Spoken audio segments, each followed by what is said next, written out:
For over 50 years, the small, quaint, idyllic, and picturesque town of Bergen, Norway has been at the center of a dark, sinister, and unsolved mystery. Discovered by unsuspecting hikers in the dense and untamed wilderness, the badly burned body of a woman would become the centerpiece in an extensive investigation. But what seemed like a simple case on the surface would soon spiral out of control. Amidst the cloak and dagger atmosphere of the Cold War, the 45-year period from 1947 to 1991, which saw the United States and the Soviet Union fight one another tooth and nail for global supremacy, the case unraveled into a complex web of false identities, inexplicable circumstances, and intriguing eyewitness testimonies, which led to the case being peppered with speculations that the mysterious woman was involved with covert operations or espionage. Despite the best efforts of the Bergen Police Department, the woman remained an elusive enigma. Now, new investigations have shed light on details of the mysterious woman's life and the circumstances that led to her untimely demise, and may finally answer the question, who was the Isdal woman? The story of the Isdal woman begins on November 29th, 1970, on a cold but sunny day. A man and his two daughters, aged 10 and 12, embarked on a hike across the foothills of the Ulriken, one of the tallest mountains encircling the town of Bergen, Norway. Their journey led them through the nearby Isdal Valley. As they navigated through the valley, the hikers encountered a strong, burning odor that wafted through the valley's air, almost as if someone was cooking a massive amount of meat. The mysterious odor only got stronger and stronger as they made their way further and further into the valley, and eventually they found where the odor was coming from. The remains of a woman were discovered situated among rocks in a clearing. The body was badly charred and nearly unidentifiable due to the severe burns covering her body, her head oriented towards the valley's entrance, almost as if even in death she was trying to escape. The state of the body, with extensive burns and minimum clothing, indicated that some sort of foul play had occurred. The hikers returned immediately back to Bergen and informed the authorities about what they had discovered. The initial investigation into the Isdal woman's death was spearheaded by a man named Oscar Horton, the chief of the Bergen Bureau of Criminal Investigation. It swiftly transitioned into a major criminal case despite the initial promise shown by the team under Horton's rigorous standards. The investigation was riddled with complexities from the very start. The initial analysis of the body provided far more questions than answers, and the evidence that was found at the scene was of very little help. The only items found near the woman's body were an empty liquor bottle, 2 plastic water bottles, rubber boots, a passport holder, nylon stockings, a scarf, a sweater, a purse, an umbrella, and an empty matchbox, all of which showed signs of being burned by whatever fire had consumed the woman's body as well. However, there was a lack of evidence to indicate a campfire or a bonfire, nor was there any wildfire in the area. However, the investigators had found several burned pieces of paper and a hat with traces of some type of fuel on it.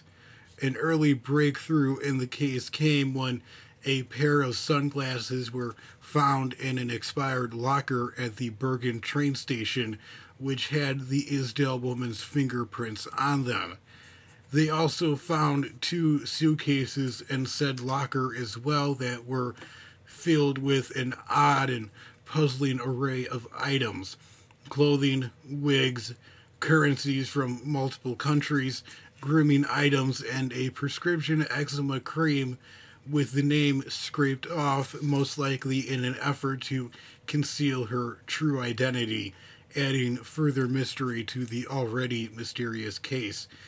The investigators, however, were filled with optimism due to the abundance of evidence that they had found, and yet every possible lead led nowhere. Hoping to get an eyewitness account, the Bergen Police Department released a description of the woman and a sketch of a facial reconstruction of her. She was described as such: being 5 foot 4 inches in height, 120 to 220 pounds, with brown eyes, with a small round face, small ears, with long black or brown hair, and her age estimated to be anywhere between 25 to 40 years old. A pivotal clue emerged from among the items discovered in the locker. A bag from a footwear store led detectives to a shopkeeper named Oscar Revet in Stavanger, Norway. Revet remembered the woman to whom the bag belonged to. He described her as taking longer than usual to find her boots, and that she spoke to him in English but with a strange accent. She smelled of garlic and was remarkably calm. She also fit the physical description of the Isdal woman. Using that information they got from Revet, the police traced her back to the Hotel Hordeheimen in Stavanger, where she had been staying, and uncovered the first name and only name of the investigation, Finella Lurich. Using this name and description of her as a launch point, the police discovered that she had stayed in 9 different hotels over many months, moving between the cities of Oslo, Bergen, Stavanger, and Trondheim, Norway. The woman's accent and calm, cool behavior left an impression everywhere she stayed, and she used a different alias in each location. Rumors began to circulate that the Isdal woman was a spy. This theory was supported by the discovery of a coded note that belonged to the woman. However, this note was soon decoded and was revealed to be nothing more than a simple list of the places where the Isdal woman had stayed. As the investigators were tracking the woman's scant paper trail across Norway, the Bergen Police Department conducted an autopsy on the woman. This autopsy painted a grim picture of her final moments. It concluded that she died from smoke inhalation and burns. A significant amount of sleeping pills were also found in her stomach. Despite the evidence that had been gathered during the investigation, the mysteries surrounding her identity and her actions, the Bergen Police Department led to the conclusion that the woman had ended herself. As far as they were concerned, the woman engaged in an act of self-immolation. She had set herself on fire, and the case was officially shut in February of 1971. The Isdal woman is currently buried at the Mondale Cemetery, a predominantly Catholic cemetery, due to many of her aliases that she used being the names of saints.